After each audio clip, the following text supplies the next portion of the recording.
Ya, terima kasih para penonton Dhamma TV yang selalu damai di hati. Sebagaimana biasa kita setiap Kamis jam 4 sore dan diulangi hari Senin jam 4 sore selalu berjumpa di Dhamma TV yang selalu damai di hati dengan seluruh seluk-beluk dan permasalahan, baik permasalahan yang kuno, yang semi kuno, yang baru ataupun yang akan datang ya. Dan juga kami ucapkan terima kasih. Ini mohon maaf kepada Dhamma TV. Sebenarnya ada penonton yang setia banget terhadap Dhamma TV itu. Sampai-sampai kemarin itu saya ke sana itu pulang itu berbesmili ya. Saya sudah terlanjur makan, kalau saya nyebut itu bunguling. Bunguling. Saya sudah terlanjur makan, saya bayar, enggak usah Pak, saya itu penggemar Dhamma TV, sudah Bapak datang ke sini seneng saya setengah mati. Saya sampai turun dari warung itu berbesmili. Terima kasih bunguling, mudah-mudahan keluarga semua ayem, tentrem, sejahtera, dapat pengayoman dari para leluhur dan dapat kemurahan dari Sang Maha Kuasa. Dan Dhamma TV mudah-mudahan dengan seluruh kru dan seluruh eselonnya, baik sponsor-sponsornya terus berkobar terus demi kepentingan Nusantara. Nah, karena demi kepentingan Nusantara, hari ini saya mengajak seorang kawan. Para penonton ingat pada dulu yang namanya Departemen Penerangan. Yang namanya Depen itu turut desa, turut gunung, luar turut biasa. soal yang diindilah. Kebetulan saya dulu di kota, beliau ini di kabupaten. Untuk itu sebelum kita berbicara ke sana kemari, biarlah memperkenalkan diri, kelahirannya di mana, tempatnya di mana, yang terakhir di mana, Bunya namanya siapa, anaknya sebut aja biar seneng nggih, monggo Mas. Rahayu Romo. Rahayu. Ya, mudah-mudahan seluruh penonton Dhamma TV, terutama yang seneng sekali yang enggak pernah lepas dari Dhamma TV, selalu mendapatkan kedamaian di hati. Iya. Karena semua manusia diharapkan membawa damai di hatinya. Betul. Enak sudah kalau seperti itu Romo. Ya, untuk semua penonton Dhamma TV yang setia, perkenankan saya memperkenalkan diri lebih dulu.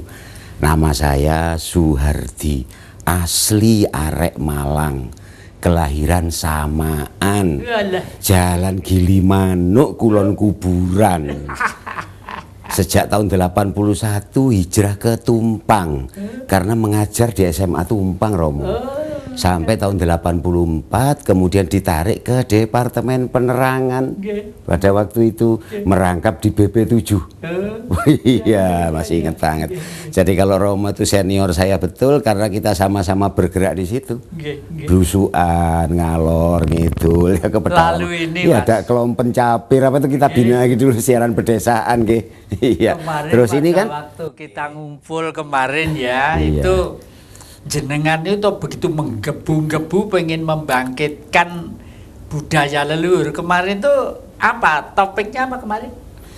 Kita ingin membangkitkan kembali kejayaan Nusantara. NKRI itu berawal dari mana? Karena saya orang Malang merasa harus mempromosikan bahwa Malang ini sebenarnya sumber kebangkitan pertama. Adanya simbol-simbol, adanya seruan-seruan untuk membuat satu negara kesatuan. Kalau sekarang NKRI zaman dulu pokoknya bersatu di bawah payung kan gitu. Nah ini pencetus pertamanya kan Prabu Kertanegara itu. Arema asli. Malang ya.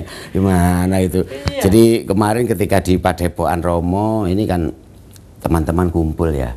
Kita ingin membuat sebuah cerita sejarah itu. Kita visualisasikan lewat sebuah sinetron TV. Saya beri judul Putri Nareswari Kembang Panawijen. Ya pasti ada yang bertanya, kok putri?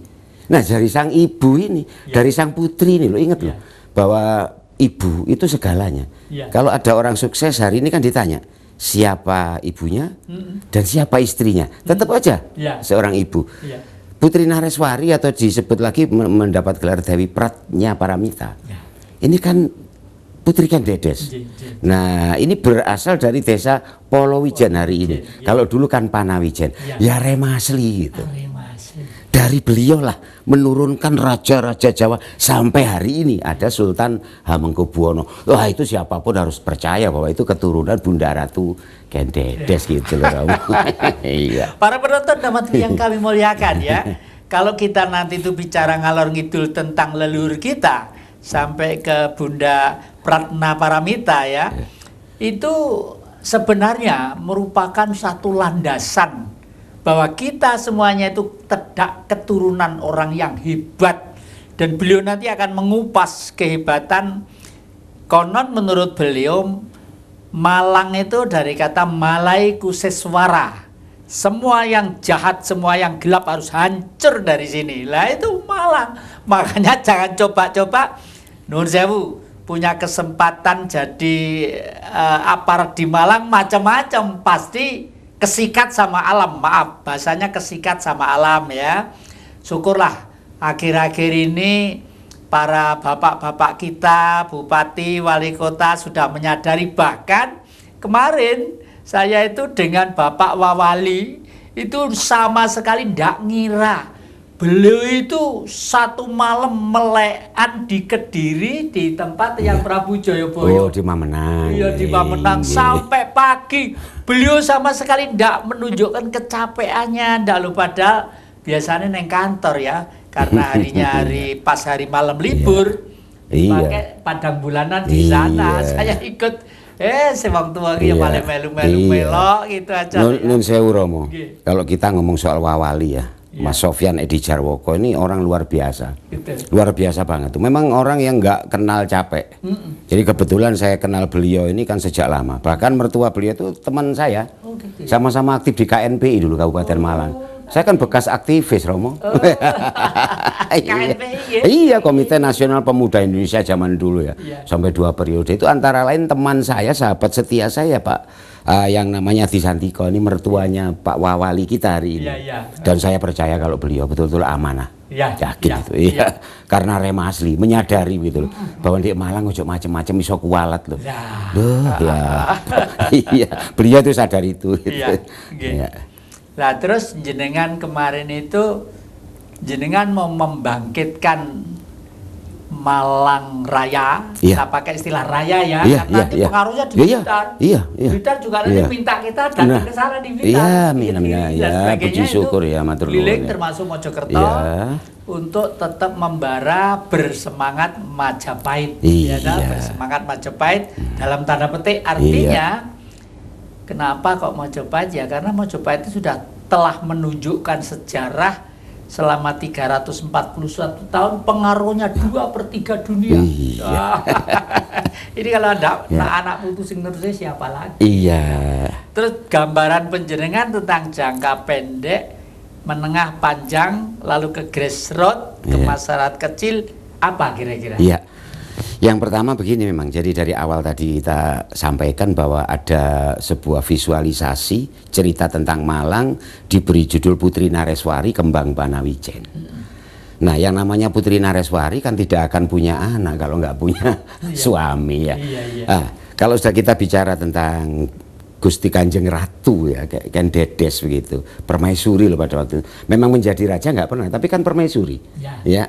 Ini kan kita nggak akan lepas dari peranan Sri Rangga Raja Saamurwabumi. Ketika masih muda beliau namanya Ken Arok. Nah, Ken Arok ini arek Malang asli, tapi maaf, hubungan dengan Blitar nggak akan putus. Karena menurut kita para raton, Ken Arok ini dilahirkan di kaki Gunung Kawi, tapi yang arah Blitar, jadi betul-betul di Blitar itu. Sehingga masa kecilnya banyak di daerah Blitar. Makanya orang Blitar dengan orang Malang ini nggak bisa lepas. Iya, nggak bisa lepas. Kayak hari ini. Romo dari Blitar. Saya arek Malang. Nggak akan pernah lepas itu. Bagaimanapun juga bapak kita Bung Karno berasal dari sana. Gitu. Siapapun tahu lah, nggak mungkin dikatakan Bung Karno berasal dari Tasikmalaya, kan nggak mungkin. Tapi ini pernah loh, lelucon ya kita ini anekdot aja, apa selingan aja. Saya pernah ditugaskan di Jawa Barat itu 15 tahun. Kebetulan pada waktu itu saya ngontrak rumah di Pataruman. Jadi Pataruman itu kota, suatu wilayah di tengah-tengah kota Tasik.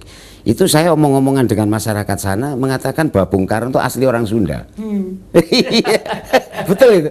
Jadi ibunya aja di situ, ya enggak apa-apalah, biarlah, itulah saking cintanya ya. Saking cintanya pada Bung Karno, bagaimanapun juga siapapun boleh mengakui. Nah, tapi kita bicara sekarang ini, kita bicara Malang Blitar nggih. Jadi Baginda Sri Rangga Rajasa Amurwabumi itu bagaimanapun peletak dasar jiwa kesatria.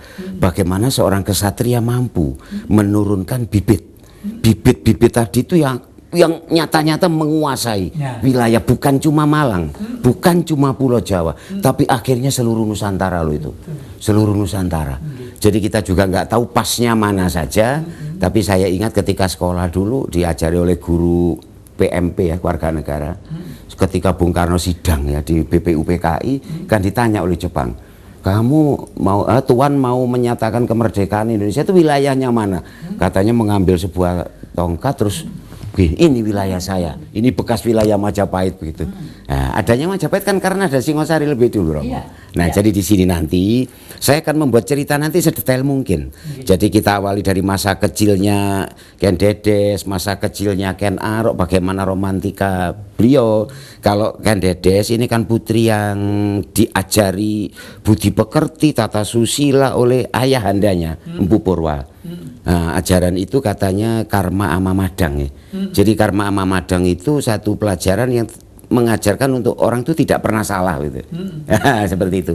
Jadi bagaimana masa kecilnya di Polowijen. Nah, ini jadi nanti sampai masa dewasanya ketika Gusti Kanjeng Permaisuri Ken Dedes tadi bagaimana dengan Tunggul Ametung, setelah itu dengan Ken Arok mempunyai anak Anusapati dan sebagainya, Mawe Sawong Ateleng waktu dengan Ken Arok, sampai pun Prabu Kertanegara. Nah ini kita coba kita wujudkan itu nanti. Tapi Malangan betul. Jadi kita memberikan khas gitu ya.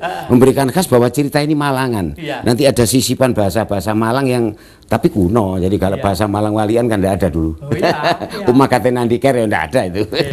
Jadi bahasa Jawa kuno lah begitu kita sisipkan nanti gitu. Wah, saya belum ada film macam berkayal itu udah bangga rasanya, karena apa? Memang dunia media ya, elektronik sekarang itu HP kemana-mana sudah bisa nyetel ya, sudah bisa nyetel, apalagi nanti kalau Dhamma TV yang sudah niat ingsun untuk mengembangkan budaya Nusantara ini kita manfaatkan sebaik-baiknya. Waduh, ya bagaimanapun masyarakat secara umum itu masih gemar nonton di televisi segala macam ya. Gini Romo, jadi niat kami ini kan bukan sendiri saya, itu tidak ya. Saya nggak akan punya arti apa-apa kalau nggak punya teman, nggak punya orang yang bersama-sama saya. Gila. Para penonton Dhamma TV yang kami muliakan, kita masih akan bicara tentang produksi film tentang Ken Dedes dalam tanda petik. Jangan kemana-mana, masih di depan Jejak Ki Jati.